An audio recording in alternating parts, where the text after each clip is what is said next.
नमस्कार। भारत की 150 करोड़ जनता को मेरा जय हिंद। मैं सुशील शंकर विक आपका अपना चैनल लेकर हाजिर हूं। मेट्रो टुडे लाइव निष्पक्ष, निडर, आपकी बातें आपके साथ ही शेयर करते हैं। आज विशेष तौर पर हमारे साथ जुड़े हुए हैं doctor Aviral Malik from BJP, spokesperson है और केसरिया फाउंडेशन के राष्ट्रीय अध्यक्ष हैं। डॉक्टर अवरील मलिक, आपका स्वागत है मेट्रो टुडे लाइव में। बहुत बहुत धन्यवाद जी। उसके बाद आज विशेष तौर पर हमारे साथ जुड़े हैं doctor mister Vikas Gaurav, spokesperson of youth Congress. Thank you very much mister Vikas Gaurav, आपने समय निकाला, बहुत कीमती समय था आपका जो आप आए और आपका बहुत बहुत धन्यवाद आने का। उसके बाद हमारे साथ जुड़े हुए हैं mister Kalyan ji is from Jaipur. ये अध्यक्ष हैं, मंडल अध्यक्ष हैं कांग्रेस के। अपन विकास जी से शुरू करते हैं। विकास जी, 2014 लोकसभा का इलेक्शन स्टार्ट होने वाला है। उसमें क्या है, 2024 लोकसभा का इलेक्शन स्टार्ट होने वाला है 15 मार्च के आसपास, 15 से 22 मार्च के आसपास इलेक्शन कमीशन इसकी डेट डिक्लेयर करेगी। उत्तर भारत और जम्मू कश्मीर, पंजाब, दिल्ली में सब इलेक्शंस एक साथ होने वाले हैं। अब जो सीटों के बंटवारा अगर आप देखें तो जम्मू एंड कश्मीर में 370 हटने के बाद सबसे पहली बार होने वाला है चुनाव। वहां पे 5 सीटें हैं लोकसभा की, 5 सीटें हैं लोकसभा की, और फर्स्ट टाइम 370 हटने के बाद होने वाला है। उसके बाद अगर आप लोकसभा की सीटें देखें, पंजाब में 13, हरियाणा में 10 और चंडीगढ़ में 1, यूके में 5, हिमाचल में 4, यूपी में 80, राजस्थान में 25 और दिल्ली में 7। इस तरह करके आंकड़े चले आते हैं। अब देखना यह है कि कितनी सीटें बीजेपी के पास जाती हैं, कितनी सीटें कांग्रेस के पास आती हैं। क्यों? क्योंकि कांग्रेस का आंकड़ा बहुत सही सटीक चल रहा है और बीजेपी ने क्या किया है, जो लोकसभा की सीटें हैं वो है 543 एट प्रेजेंट, 276 विद बीजेपी, और बीजेपी चाहती है कि 200 उसके पास और आए ताकि वो किसी का भी समर्थन लेने में जोर ना लगाए, कोई भी बिल XYZ पारित हो जाए। ये इनका आंकड़ा चल रहा है 400 के पार। तो मैं सबसे पहले इनवाइट करूंगा डॉक्टर अवरील मलिक जी को। डॉक्टर अवरील मलिक जी, आप बताएं, क्या 400 के पार अगर जाती है बीजेपी तो किसी का सपोर्ट लेने की जरूरत नहीं है, आप तो कोई भी बिल पास करा लोगे? Doctor Aviral Malik please.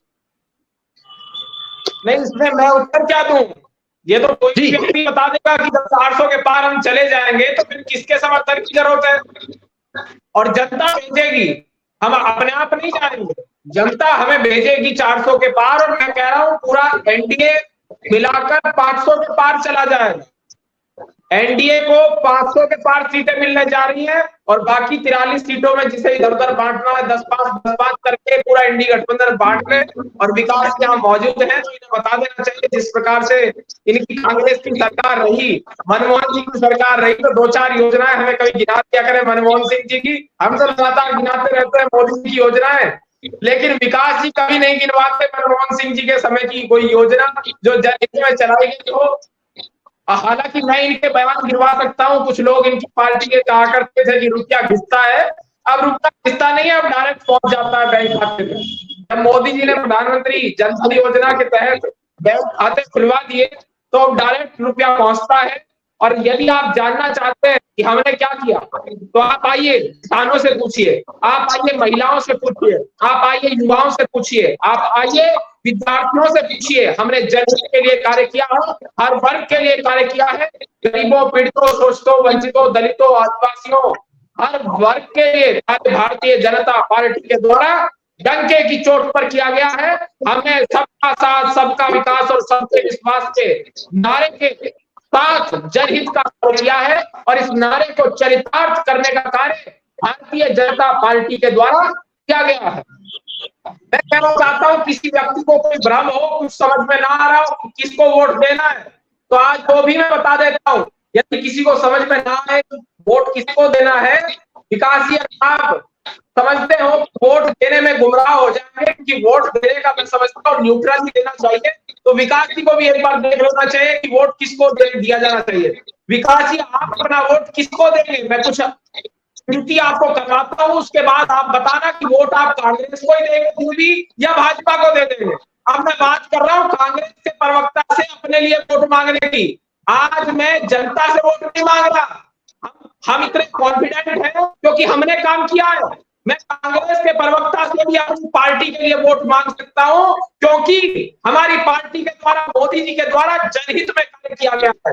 अब बताइए कि किस प्रकार से वोट हमको क्या नहीं दिया जाना चाहिए। आप अभिनंदन की मां से जाकर पूछिए कि वोट किसको दिया जाना चाहिए। आप जाकर पूछिए हिंदुओं 30 सेकंड पूरे हो गए आपके। अनिल जी, डॉक्टर साहब आपके 30 सेकंड पूरे हो गए। वोट किसको दिया जाना चाहिए। आप यूक्रेन में पढ़ रहे विद्यार्थियों से पूछिए वोट किसको दिया जाना चाहिए। अनिल जी 30 सेकंड पूरे हो गए, दूसरा का मौका दीजिए, आपको फिर मैं मौका दूंगा। सैनिकों से पूछिए वोट किसको दिया जाना चाहिए। विदेशों में कमा रहे भारतीयों से पूछिए वोट किसको दिया जाना चाहिए। आप पूछिए जाकर जिस प्रकार से आपका 30 सेकंड पूरा हो गया। अब्रिल जी 30 सेकंड पूरे हो गए, प्लीज फिर वापस मौका दूंगा। आपसे रिक्वेस्ट है, अगला टर्म ले लेना, मेरा अगला बोलने का टर्म ले लेना। कम से कम एक विषय को स्पष्ट कर लेने दीजिए। 1 मिनट और चलो करो, आप बोलो, आप बोलो बोलो बोलो बोलो आप बोलो। और जिस प्रकार से 24 घंटे बिजली पाने वालों से आप पूछ लीजिए जाकर कि वोट किसको देना चाहिए। सीधा बैंक अकाउंट में ऐसे सारे लोगों से आप जाकर पूछ लीजिए वोट किसको दिया जाना चाहिए। इसरो के वैज्ञानिकों से पूछो वोट किसको देना चाहिए। किसान सम्मान निधि पाने वाले किसानों से पूछो वोट किसको दिया जाना चाहिए। जयपुर के लाल के परिवार से पूछो वोट किसको दिया जाना चाहिए। आप राम जन्मभूमि का सपना देखने वाली जनता से पूछो वोट किसको दिया जाना चाहिए। आप जाकर भारत की आर्मी से पूछो कि वोट किसको दिया जाना चाहिए। फ्री में राशन लेते लोगों से पूछो कि वोट किसको दिया जाना चाहिए। आयुष्मान कार्ड पाने वाले लोगों से पूछो कि वोट किसको दिया जाना चाहिए। फ्री में जिनके घर में इज्जत घर बना उनसे आप पूछिए जाकर कि वोट किसको दिया जाना चाहिए। आप जाकर पूछिए कोठारी बंधुओं की वोट किसको दिया जाना चाहिए। और उसके साथ साथ 3 तलाक से सुरक्षित महिलाओं से जाकर पूछिए कि वोट किसको दिया जाना चाहिए। बाबा बर्फानी केदारनाथ के भक्तों से पूछिए वोट किसको दिया जाना चाहिए। आप जाकर पूछिए जिनको पक्का मकान मिलने वाले गरीबों से पूछिए कि वोट किसको दिया जाना चाहिए। आप जाकर उन लोगों से पूछिए जिनको डायरेक्ट बेनिफिट हो रहा है। आप जाकर उन लोगों से पूछिए जिनको सीधा उनके अकाउंट में पैसा पहुंच रहा है, उनके हक का पैसा सीधे हाथों में उन तक पहुंच रहा है। और बिचौलियों को समाप्त करने का कार्य नरेंद्र मोदी जी के द्वारा किया हुआ। उन लोगों से विकास गौरव जी जाकर वोट किसको दिया जाना चाहिए। तो मैं आशा करता हूं, उम्मीद करता हूं, पूरे 100% यकीन के साथ कह सकता हूं विकास गौरव जी को एक ही उत्तर मिलेगा कि मोदी जी को वोट दिया जाना चाहिए। और मैं पूरे विश्वास के साथ कह सकता हूं इन सब से पूछने के बाद विकास गौरव जी कांग्रेस के प्रवक्ता होने के बावजूद भी, क्योंकि ये खुद भी राम भक्त हो और एक प्रकार से राष्ट्रवादी व्यक्ति है, मैं कह सकता हूं विकास गौरव जी भी भारतीय जनता पार्टी को वोट देंगे। और आचार्य प्रमोद कृष्णम जी की तरह विकास गौरव जी की अंतरात्मा भी जाग उठेगी। डॉक्टर साहब आपका बात हो गया। अब प्लीज आपसे रिक्वेस्ट है किसी भी प्रवक्ता के बीच में प्लीज, मैं हैंड रिक्वेस्टेड कर रहा हूं, फोल्डिंग बिल्कुल नहीं बोलेंगे आप। मुबारक में नहीं आप बोलेंगे नहीं ना। Over to you Vikas Gaurav ji. Vikas Gaurav ji over to you, आप बोलें, बीच में बिल्कुल नहीं बोलेंगे। हाँ बोलिए बोलिए विकास। बिल्कुल जो अविरल जी ने बोला बड़ा अच्छी इन्होंने भाषण रटा रटाया भाषण ये लेके आए थे आज, बड़ा अच्छा बोला इन्होंने। मैं जरूर पूछूंगा, मैं नीरव मोदी से जरूर पूछूंगा कि वोट किसको देना चाहिए। मैं विजय माल्या से जरूर पूछूंगा कि वोट किसको देना चाहिए, उसको भगाने में किसका हाथ था, भागने से पहले किसके साथ फोटो थी। मैं जरूर पूछूंगा ये जो टेलर हत्याकांड था उदयपुर में, इनकी इसी बंदे की गुलाब चंद कटारिया जो लीडर बीजेपी के हैं उनके साथ फोटो है। इनसे भी पूछेंगे जिसने गला रेत कर एक टेलर की हत्या कर दी कि वोट किसको देना चाहिए। मैं इनसे भी पूछूंगा कि जो 100 इंडेक्स जो 125 टोटल कंट्रीज में 111वें नंबर पे इंडिया को लाके खड़ा कर दिया नरेंद्र मोदी जी ने। मैं ये भी पूछूंगा भारत के ऐसी कौन सी नौबत आ गई कि भारत के 80 करोड़ लोगों को राशन देना पड़ रहा है मुफ्त में। क्या वो कमाने का लायक नहीं? मैं उनसे भी पूछूंगा, उन महिलाओं से भी पूछूंगा जो 4.5 लाख FIR दर्ज हुई 2022 में।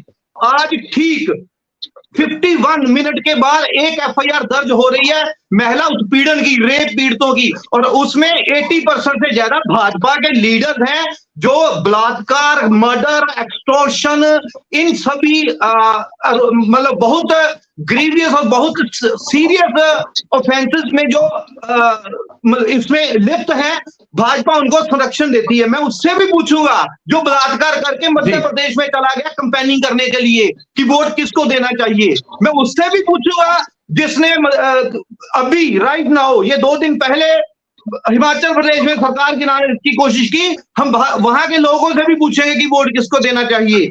हमें ये भी पता करना है कि कहां जा रहा है जो आप डिजिटल नाम के पैसे कमा रहे हैं वहां पे। महिला, एक चीज बताइए, कहां पे है 66? ये बहुत बड़ा आंकड़ा है।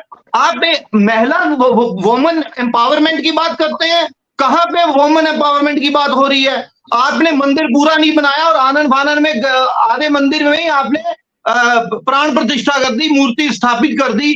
मैं पूछूंगा उन असली राम भक्तों से कि क्या बॉडी बनी ना हो और गर्भगृह में जब बच्चे को रख दो तो बच्चा कैसा पैदा होता है, ये पूछूंगा मैं उनसे भी।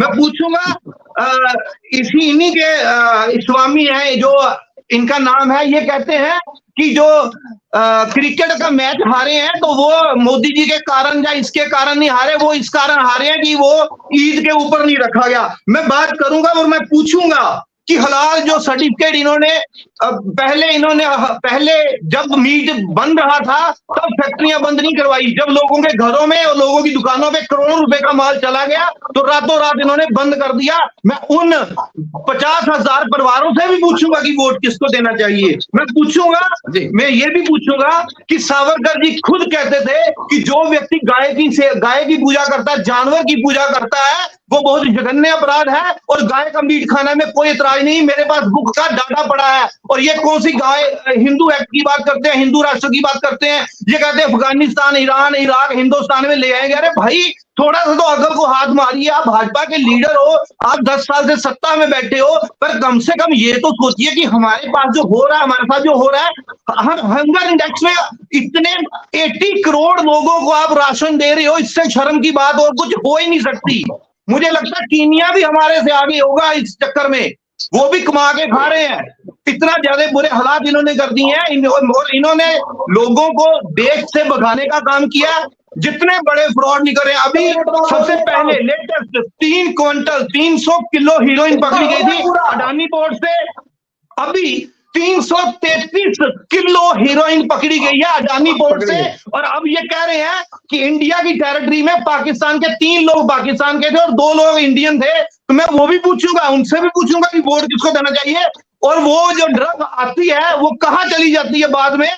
क्या वो जो पाउडर का काम कर रहे हैं, जो हीरोइन का काम कर रहे हैं, क्या वो लोग, क्या अडानी, ये अंबानी, ये जो कारपोरेट सरकार के जो चेले और कारपोरेट सरकार के नौकर है ना, रंगा और बिल्ला, जो कारपोरेटर्स के सर्वेंट्स हैं, अडानी ने अपना जो जानवर रखे हैं ना, उनका नाम है। इन्होंने ऐसे घटिया काम किए हैं जिनको बता। अरे यार सुन तो लीजिए, अब what is this?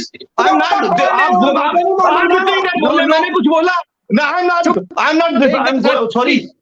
I'm sorry. I'm going to leave. आप सुन ही नहीं सकते? अगर जिगरा ही नहीं तो भाई कान क्यों लिए आपने? भाई साहब, ये रंगाबिला कौन है? बता दो प्लीज। रंगाबिला कौन है? छोड़कर निवेदन है, प्लीज क्लियर कर दीजिए। गूगल करो ना। ये जो है ये भी गूगल कर लेना, रंगाबिला भी गूगल कर लेना। मुझे क्यों पूछ रहे हैं आप? बीच में टोक रहे हैं। मैंने आपको टोका? आपने तो सीधे पढ़ दिया। Doctor Anil ji, this is not fair. Please Anil ji, this is not fair. Doctor Gaurav बोले, आप मिस्टर गौरव बोले। मैं ये कहना चाहता हूँ कि ये जो कहते हैं बार बार मुझे पूछते हैं कि कौन है रंगाबिला, अरे गूगल कर लीजिए आप। हंगर इंडेक्स पे मैं तो नहीं ला रहा हूं ना डाटा, ये तो इंडिया टुडे का डाटा है जी। 125 में आप 111वें नंबर पे हैं, इससे शर्म की बात क्या है? और अगर अविरल जी को इस चीज से गुस्सा लगता है तो मुझे लगता है कि इनको गुस्सा लगना जायज है, गुस्सा लगना चाहिए। और रंगा बिल्ला कौन है ये गूगल करेंगे तो सबसे पहले किसकी फोटो आती है, ये फोटो निकाल के उस फोटो का प्रिंट इस टीवी पे जरूर निकालें, मुझे बताएं जरूर, ताकि मुझे भी पता चले इस देश में ऐसे कौन लोग हैं जो रेपिस्टों को, बलात्कारियों को, जो मनी लॉन्ड्रिंग वालों को, उन सबको संरक्षित करते हैं, वो कौन लोग हैं जो लोगों द्वारा चुनी गई सरकार को गिराने का काम करते हैं, हॉर्स ट्रेडिंग का काम करते हैं, वो कौन लोग हैं, ये गूगल में सर्च करके मुझे बताएं, फिर मैं इनसे बात करूंगा। Over to my host mister Sushil Shankar ji. Okay, Brij Mohan ji अभी हमारे साथ जुड़ रहे हैं। मदान जी ये सोशल वर्कर है। हाँ जी, हाँ जी ब्रिज मोहन जी सर, आप भी कुछ प्रकाश डालिए 2024 के लोकसभा चुनाव के ऊपर। देखिए ब्रिज मोहन जी, चुनाव हर 5 वर्ष में होते, ये लोकतांत्रिक व्यवस्था है और अच्छी व्यवस्था है, लेकिन जब तक चुनाव ये फेयर नहीं होंगे, आज के सारे मीडिया वाले जितने भी, चाहे कोई भी हो, हर बार जाति की बात करता है कि यहाँ इस लोकसभा विधान क्षेत्र में इतने हिंदू हैं, इतने मुस्लिम हैं, इतने जाट हैं, इतने फला फला जातियां गिनाते हैं, बजाय इसके कि आप अपना वोट लेने जाएं। और वोट लेना अच्छी बात है, लेकिन आप अपनी घोषणा पत्र पे लीजिए, आप अपनी शर्तों पे लीजिए, आप अपना विकास बताइए, बजाय इसके कि विपक्ष भी और मीडिया भी। आज हमने ये यादवों को बना दिया, आज हमने ओबीसी को बना दिया। अभी एक नेता है, बहुत अच्छे नेता है, वो हमेशा ये कहते हैं ओबीसी की काउंटिंग करो, ओबीसी की काउंटिंग करो। आप विशेषता से बात कीजिए कि उसमें कितने गुण कितने हैं, वो इस काबिल है कि नहीं, उसकी क्या नीतियां हैं, उसने पुराना उसने क्या काम किया है। देखिए मैं कांग्रेस और बीजेपी की बात नहीं करता क्योंकि राजनीतिक लाना अच्छी बात नहीं है, लेकिन क्योंकि लोकसभा के चुनाव है, राजनीति के बिना काम बात भी नहीं हो सकती। अब एक बात बताएं, किसी पे व्यक्तिगत कोई बात करे, मैं इनसे सहमत नहीं हूं इस बात के लिए। आप किसी को रंगा बिल्ला कहे, आप नाम लीजिए ना, उसका पद का नाम लीजिए ना कि ये ऐसा वो ऐसा, और उसमें क्या विशेषताएं हैं, उसके ऊपर आधार के ऊपर आप वोट मांगिए। हर पार्टी को ये अधिकार है लोकतंत्र में, आप अपनी नीतियां बताइए, हमने ये किया, हम आगे ये करने वाले हैं, बजाय इसके कि हम लुभावने नारे देते हैं, हम लुभावने उनको लालच देते हैं। एक मुख्यमंत्री हैं, सारी दुनिया उनको जानती है, मैं ये कर दूंगा, मैं वो कर दूंगा, मैं 300 यूनिट बिजली फ्री कर दूंगा, मैं पानी फिजली कर दूंगा, मैं ये फ्री कर दूंगा, मैं ये फ्री कर दूंगा। भाई आप अपनी नीतियों पे मानिए, लालच क्यों देते हो। मैं इस बात पे मैं चुनाव आयोग को भी कहूंगा, क्योंकि चुनाव आयोग भी ये एक तरह की रिश्वत दे रहे हो आप वोटर को रिश्वत देने की बात कर रहे हो, और कानून में रिश्वत लेना और रिश्वत देना दोनों अपराध है। इसलिए मैं सोचता हूँ चुनाव आयोग को और न्यायालय को सुमोटो इसके पर बात करनी चाहिए कि भाई हम ये क्यों कहते हैं कि हम ये बिजली फ्री देंगे, कोई कहता है हम गैस फ्री देंगे, कोई कहता है हम ये करेंगे वो करेंगे। मेरे ख्याल से ये दो चीजें, एक तो लालच नहीं होना चाहिए और एक जातिवाद पे बात नहीं होना चाहिए। यादव आ रहे हैं, ओबीसी आ रहे हैं, मुझे बात बताए, जो भी नेता आज ओबीसी की बात कर रहे हैं, उनके शासन में उन्होंने 70 साल राज किया। 70 साल तो नहीं मानते, 70 साल में 10 साल निकाल भी दिए जाए, अटल जी के और इनके दोनों, चंद्रशेखर जी के, देवेगौड़ा के, ये छोटे मोटे जितने भी आए और चले गए, उनके निकाल भी दिया है, तो 60 साल में मुझे कोई बताए कि सेक्रेटरीट में ओबीसी के कितनी आईएएस भर्ती किए हुए हैं। आज ओबीसी ओबीसी ओबीसी बात हो रही है, आप ये कहिए कि यूपीएससी का एग्जाम देके कौन आया है, और जो रिजर्वेशन है उसको देते हुए कहिए कि भाई हमारे संविधान में लिखा है कि हमने रिजर्वेशन देना है। रिजर्वेशन देने के बाद भी कोई ये बताए एससी एसटी ओबीसी आईएएस कितने हैं, क्योंकि देश को जहां तक नेता चलाते हैं आईएएस भी बराबर के हकदार है। अगर संवैधानिक संस्थाओं को, तो लोकसभा विधानसभा, 3 तरह के लोकतंत्र में 3 चीजें काम करती हैं। लेजिस्लेशन मतलब एमपी एमएलए जो भी है, और दूसरा एग्जीक्यूटिव IAS वगैरह, और तीसरा जुडिशरी। ये 3 संस्थाएं हैं जो इस देश को चलाती हैं। अब ये कोई बात बताए कि IAS भर्ती हुआ, कोई हुआ भर्ती? कितने OBC है आप सेक्रेटरीट में, सेंट्रल सेक्रेटरीट में गिन लीजिए। अपन राजस्थान की बात करें, मैं राजस्थान के सेक्रेटरीट की कुछ मेरे को नॉलेज है, कोई भी पुराने OBC नहीं है। क्यों नहीं है? जो आज नेता बात करे OBC की गिनती करो, OBC की गिनती करो, आप ये कहो उनकी शैक्षणिक योग्यता से गिनती करो और फिर उसमें काबिलियत है वो IAS बनेगा। क्यों नहीं बनेगा? आज से भी बना चालू कर दीजिए। मैं रिजर्वेशन को बंद करने की बात नहीं कर रहा हूँ। रिजर्वेशन जो बाबा साहब ने दिया है उसको मानते हुए मेरा ये कहना है कि स्वच्छ राजनीति से राज होना चाहिए, लोक लुभावने नारों से नहीं, लोक लुभावने लालच से नहीं, जातिवाद से नहीं। जातिवाद ठीक है, टीवी वाले भी, चाहे वो कोई भी चैनल है, चाहे वो नेशनल चैनल है, आज बताते हैं ये किशनगंज, कल मैं सुन रहा था बिहार में एक किशनगंज लोकसभा क्षेत्र है, उसमें बात करा रहे थे 70% मुस्लिम है, बाकी यादव है, कोड़ी है, फला है। अरे भाई फिर तो मुस्लिम में भी जातियां होती है, फिर तो मुसलमानों की, जब आप हिंदुओं की जाति गिन रहे हो तो मुसलमानों में जातियां नहीं है। आप अपने आप ही देश में सांप्रदायिकता फैलाने का काम कर रहे हैं। आपको वापस टाइम दिया जाएगा प्लीज, ठीक, प्लीज। आपको 30 मिनट हो गए, 30 सेकेंड। अब कल्याण जी से पूछते हैं। कल्याण जी, अब आपको वापस टाइम देंगे हम। कल्याण जी, आप बताएं 2024 में जो चुनाव आयोग ने एक गाइडलाइन चालू बताया है, 5 चीजें गाइडलाइन, उसमें सबसे बढ़िया ये है कि आप वोटर से गलत कमिटमेंट नहीं करेंगे। 5 में से एक चीज तो बहुत बढ़िया है उनकी, बाकी 4 चीजें मुझे नहीं समझ में आई है, उसको आप क्लियर करें। देखिए, मेरा मानना है कि वो 5 चीजें बताई है और गवर्नमेंट ने या इन्होंने जो एग्री किया है ये फुलफिल नहीं होगी, क्योंकि सारे के सारे डिपार्टमेंट और सारे के सारे अंडर प्रेशर है। मोदी जी ने 11 अरब रुपए देश के अपने प्रचार प्रसार पे खर्च कर दिए। 11 अरब रुपए देश का पैसा बर्बाद कर दिया अपने प्रचार पे। आज मीडिया उनके अंडर में है, जितने भी ED, CBI और इलेक्शन कमीशन और कोर्ट तक, मैं कहता हूँ जुडिशियल तक उनके अंडर में है, उनके प्रेशर में है। इसलिए ये बिल्कुल फेयर इलेक्शन नहीं है। बीजेपी की आज की डेट में इनकी पर्टिकुलर खुद की जो 177 सीट है, अलायंस मिला के 276 सीटें बीजेपी की है और 267 सीटें विपक्ष पार्टियों की है। फिर भी एक जुमला या सपना देख रहे हैं कि 400 पार, 400 पार, 400 पार। तो मेरे ये समझ में नहीं आता कि ये किस बेस पे 400 पार कह रहे हैं। इन्होंने देश के लिए कोई ऐसा काम नहीं किया जिसके लिए पब्लिक इनके साथ में रहे। इन्होंने मंदिर का काम किया, धर्म का काम किया, उसमें घपलेबाजी करी, मंदिर को जमीन की बेईमानी करी, मंदिर की जमीन 2 करोड़ में खरीद के 18 करोड़ रुपए में बेची, उससे राम मंदिर बनाया पब्लिक ने। पब्लिक के पैसों से राम मंदिर बन रहा है, उसका क्रेडिट ये ले रहे हैं। हम किसी को बेईमान क्यों बता रहे हैं? हम किसी को बेईमान क्यों कह रहे हैं?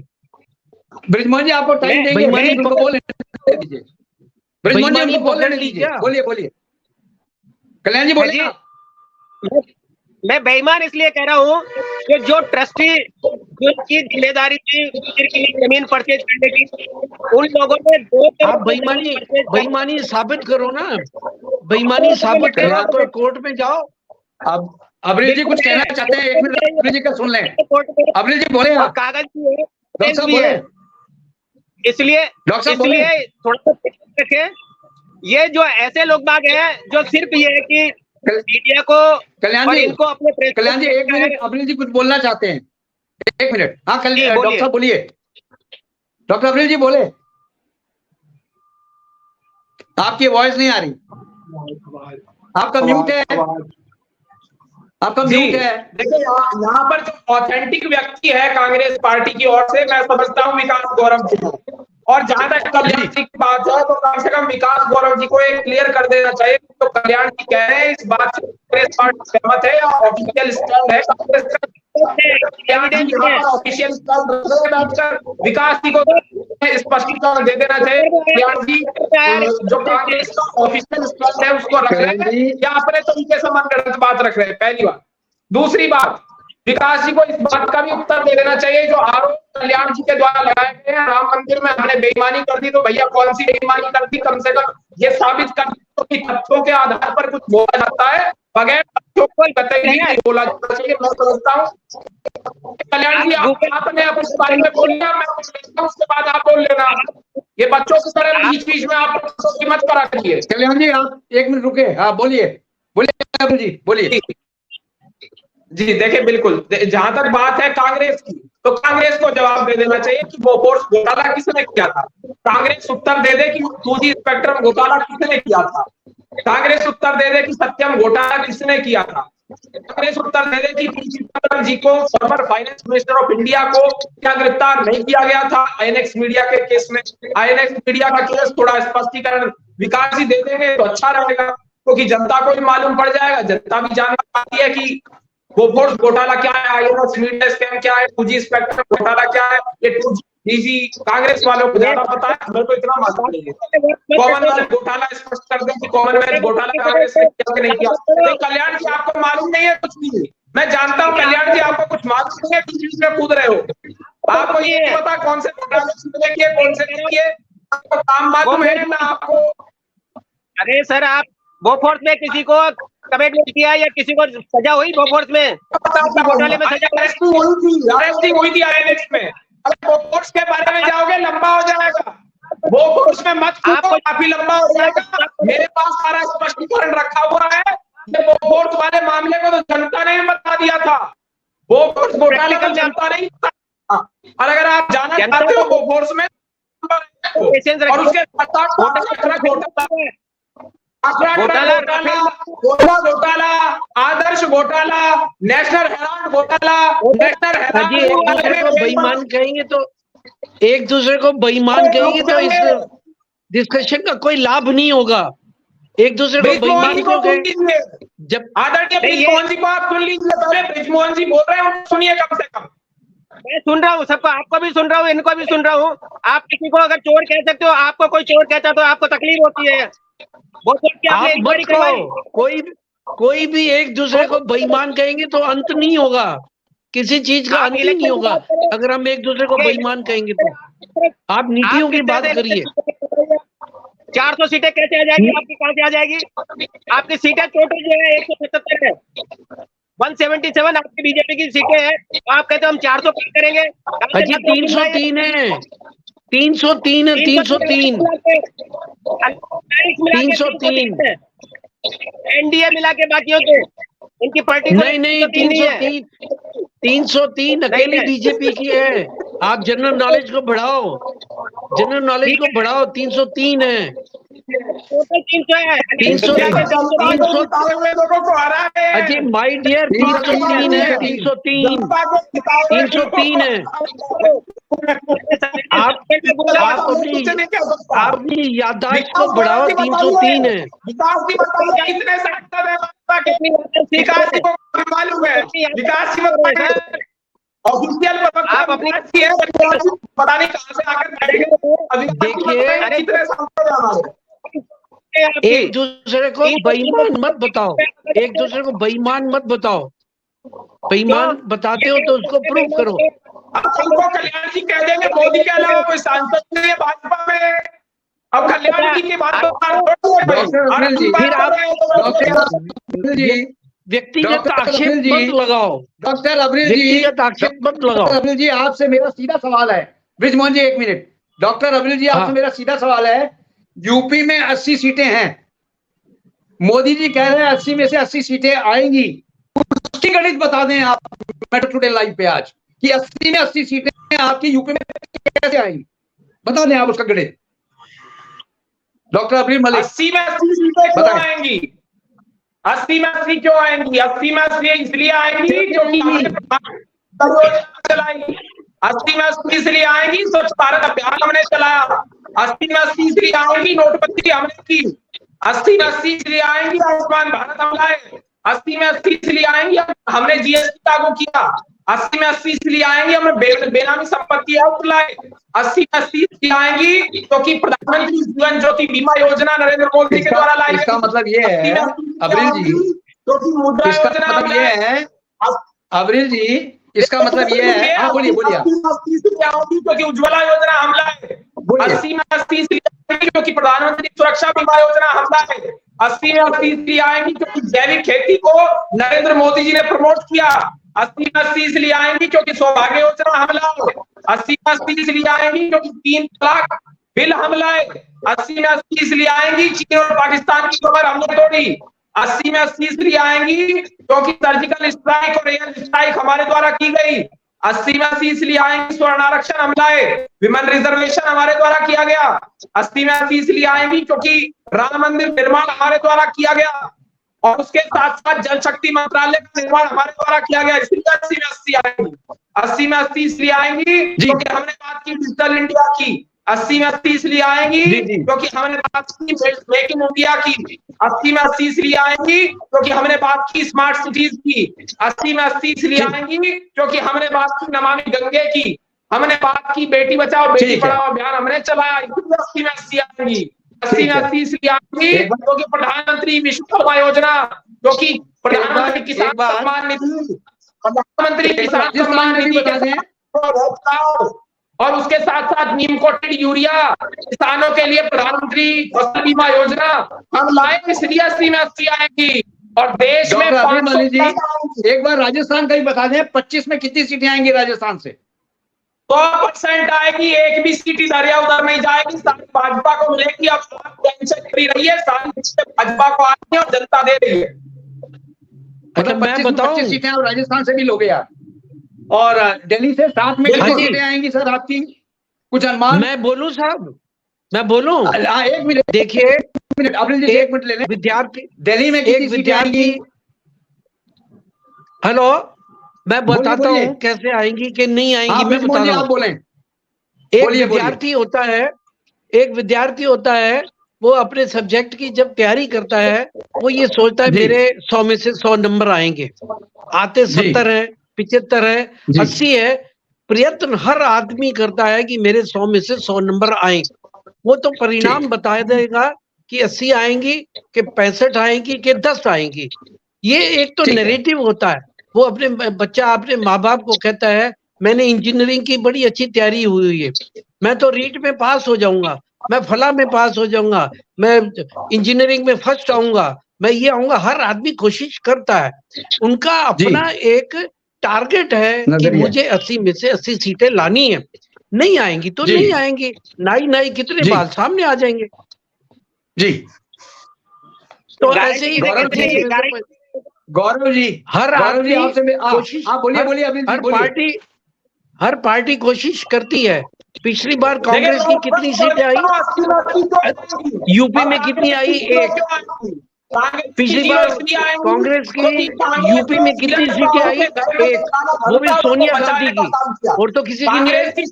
क्योंकि के दौरान किया गया, यूपीए के दौरान हसन अली का हवाला घोटाला किया गया, यूपीए के दौरान पालघर में साधुओं की निर्मम हत्या हुई, यूपीए के दौरान सबमरीन घोटाला हुआ, यूपीए के दौरान 1975-1977 के मध्य में किस प्रकार से आपातकाल लगा करके और किस तरीके से इंदिरा गांधी जी के नेतृत्व में उस समय सभी प्रमुख विपक्षी नेताओं को, चाहे वो अटल बिहारी वाजपेयी जी हो, मोरारजी देसाई जी हो, जयप्रकाश नारायण जी हो, लाल कृष्ण अडवाणी जी हो, सबको जबरन जेल में ठूंसने का काम 1975 से 1977 के मध्य में किया गया था। उसके साथ साथ इस तरीके से देश पर अत्याचार किए गए थे, जुडिशियरी को समाप्त करने का प्रयास किया गया था, और उसके साथ साथ कोर्ट के ऊपर ताला जड़ने का प्रयत्न, और उसके साथ साथ प्रेस के मुंह पर ताला लगाने का प्रयास, और प्रेस की बिजली भी उस समय काटी गई थी। ये था 1975 से 1977 का समय। और उसके साथ साथ यूपीए ने आईपीएल का घोटाला किया, यूपीए ने मधुकोड़ा का घोटाला किया, नेशनल हेराल्ड मामले में मां बेटा कौन जमानत पे है, विकास जी जानते होंगे, बेल पर कौन है, जान ले। उसके साथ साथ चारा घोटाला यूपीए के समय में हुआ, चारा चोर कौन है जानते होंगे, और ये तो चारा भी चोरी कर लेते हैं। चारा जानवरों के खाने की चीज होती है, लेकिन ये ऐसे इंसान है चारे को भी खा जाते हैं। ऐसे महापुरुष यूपीए में हो सकते हैं केवल। हर्षद मेहता जी। का शेयर घोटाला किया, उसके साथ साथ इतने घोटालों से इनका पेट नहीं भरा, तो उसके बाद डीएलएफ घोटाला इनके द्वारा किया गया। वाड्रा का डीएलएफ घोटाला मैं आपको गिना रहा हूं, और उसके साथ साथ घोटाले की लंबी चौड़ी लिस्ट है, मेरे पास इतना ही नहीं, कम से कम 50 घोटाले और हैं। खाद्य सुरक्षा बिल का घोटाला इनके द्वारा किया गया। हर्षद मेहता का शेयर घोटाला किया जाता है, सबको मालूम है। और किस तरीके से टीकालाल टप्पू जी के विषय पर ये नहीं बोलेंगे, कश्मीरी पंडितों के विषय पर विकास गौरव जी नहीं बोलेंगे। विकास गौरव जी यदि नहीं बोलेंगे तो वो पाकिस्तान के इश्यू पर नहीं बोलेंगे। विकास गौरव जी इस बात को नहीं बोलेंगे तरीके से अरविंद केजरीवाल इनकी पार्टी को गाली दिया करता था। आज अरविंद केजरीवाल के साथ विकास गौरव जी की पार्टी को गठबंधन क्यों किया, ये बताएं। और उस गठबंधन से निश्चित रूप से, इस गठबंधन से शीला दीक्षित जी की आत्मा आज आंख हो रही होगी, परेशान हो रही होगी। शीला दीक्षित जी जहां देख रही होगी किस तरीके से शीला जी को गाली देने वाला एक व्यक्ति जिसके द्वारा शीला जी को कहा जाता था कि शीला जी भेजेगा, आज वो कांग्रेस के साथ है। ये सारे बेशर्म गठबंधन, सारे भ्रष्टाचारियों का गठबंधन है, सारे लोगों का एक गठबंधन है। ये इंडी गठबंधन उन लोगों का गठबंधन है जिनके द्वारा हिंदू और मुस्लिम में खाई पैदा करने का कार्य किया जा रहा है। ये विकास नहीं चाहते, विनाश चाहते हैं। कोई एजेंडा नहीं है, केवल इनका फर्जी जो प्रोपेगेंडा है वो है। इनका एजेंडा ये है इस तरीके से दामाद को बचाए, परिवार को बचाए। ये परिवारवादी लोग हैं, भ्रष्टाचारी लोग हैं, जातिवादी लोग हैं, इन्होंने हमेशा स्कैम किए हैं, स्कैम करके जानते हैं। अब विकास जी जवाब दें मेरी बात का। सर ओके, अब आप बीच में नहीं बोलेंगे, मिस्टर गौरव जी को बोलने दें। Mister Gaurav ji, you take over. Mister Gaurav बोले आप जी। तो ऐसा है जी, इन्होंने बहुत सारी अपनी योजनाएं गिना दी और आई रिस्पेक्ट हिम। हमारे यशस्वी प्रधानमंत्री जी जो हैं, जिन्होंने इस देश में कई काम किए जब से उनकी सरकार आई है। जब से उनकी सरकार आई है कई आईपीएस जेल में ठूसे गए हैं वो, ताकि वो बोल ना पाए। ये अघोषित जिसे बोलते हैं ना, अनडिक्लेयर्ड, बेसिकली इस वक्त ये जो 400 पार का नारा है ना, ये एक ही शर्त में पूरा हो सकता है। ये अनडिक्लेयर्ड इमरजेंसी के दौर से हम गुजर रहे हैं और 400 पार ये इसी के हिसाब से ही जा सकते हैं। अदरवाइज इनके पास कोई डाटा ऐसा है नहीं कि ये 400 के पार जा सके। मैं इसी के साथ इसको कंक्लूड करता हूँ। Over to my host mister Sushil. Okay, Brijmohan Madan ji, आपको भी बोलना है। ब्रिजमोहन मदान जी बोले last conclusion. Amrish ji please, आपको देंगे 2 सेकंड फिर वापस। मदान जी आप बोले। मदान जी, अरे हाँ जी, मदान जी बोले। ऐसा कौन टारगेट फिक्स करना। अरे अमरीश जी टारगेट जाओ यार आप। हाँ मदान जी बोले। हाँ, टारगेट फिक्स करना कोई अपराध नहीं है। हर आदमी अपनी कोशिश करता है, मैं जीवन में ये करूंगा, मैं वो करूंगा। टारगेट इससे क्या किसी को नुकसान हो रहा है क्या? टारगेट फिक्स करने पे किसी को क्या नुकसान है? उसका जो भी फिक्स कर रहे हैं मोदी जी कर रहे हैं, तो उसमें मोदी जी उनको क्या नुकसान पहुंचा रहे हैं? टारगेट फिक्स करने में उनको क्या नुकसान दे रहे हैं? हर आदमी अपनी पार्टी को बूस्ट करता है कि इस बार अपन को 400 सीटें लानी है। आएंगी नहीं आएंगी वो तो आगे बता दिया जाएगा। रिजल्ट आएंगे, किसकी सरकार बनेगी, कितनी सीटों से बनेगी, वो क्यों इतनी उतावले में है कि 400 सीट का टारगेट ही फिक्स ना करें। आप 500 का कर दो, 200 का कर दो, 1 का कर दो, आपको कौन मना कर रहा है? भाई पिछली बार यूपी में कांग्रेस पार्टी 1 सीट जीती, अब आप 10 का टारगेट कर दो। फिर हम पूछेंगे भाई 10 कैसे आ जाएंगे? फिर हमारे को अधिकार होगा ये पूछने का। इसलिए मेरे ख्याल से कतई ये बात नहीं करनी चाहिए कि आदमी 400 कहाँ से लाएगा। अरे लाएगा तो इसी देश से लाएगा, नहीं आएगा तो इसी देश से नहीं मिलेंगे। आप मैं देखो, मैं कहीं इमरजेंसी का भुक्तभोगी रहा हूँ, इमरजेंसी, और मैं वकील भी हूँ। आर्टिकल 356 में उसमें ये प्रोविजन है कि इमरजेंसी लगेगी, लेकिन इमरजेंसी लगने के लिए जो प्रावधान होते हैं वो प्रावधान पूरे नहीं किए गए। केवल श्रीमती इंदिरा गांधी के खिलाफ जब जगमोहन सिन्हा ने उसका उनके चुनाव का रिजल्ट दिया, मतलब निर्णय दिया कि इसमें आदमी ने सरकारी मशीनरी का यूज किया, इसलिए उनके रायबरेली वाले चुनाव को निरस्त किया जाता है। किसने निरस्त किया? जुडिशरी ने। आपका क्या काम था? आप उसके डिसीजन को मानते। आपने क्या निकाली? बड़ी बड़ी रैलियां निकाली, जगमोहन सिन्हा के पुतले जलाए, ट्रेन पे गए तो रास्ते में ट्रेन के रास्ते में स्टेशन को लूटा। क्या कारण था? कि केवल इसलिए कि इमरजेंसी, केवल इसलिए कि आपके रिजल्ट को उन्होंने निरस्त कर दिया। फिर आपने क्या किया? पार्लियामेंट का सेशन बुलाया। पहली चीज तो आपने ये कहा कि हम इसको मानते नहीं। जिस किसी ने भी विरोध किया, मुझे याद है गुजराल, इंद्र कुमार गुजराल उस समय सूचना व प्रसारण मंत्री थे। रातों रात इमरजेंसी डिक्लेयर कर दी गई और सुबह कैबिनेट की मीटिंग बुलाई। फखरुद्दीन जी ने साइन कर दिए। सुबह कैबिनेट की मीटिंग बुलाई और गुजराल जी ने ये पूछा कि कम से कम आप मंत्रिमंडल से तो पूछते।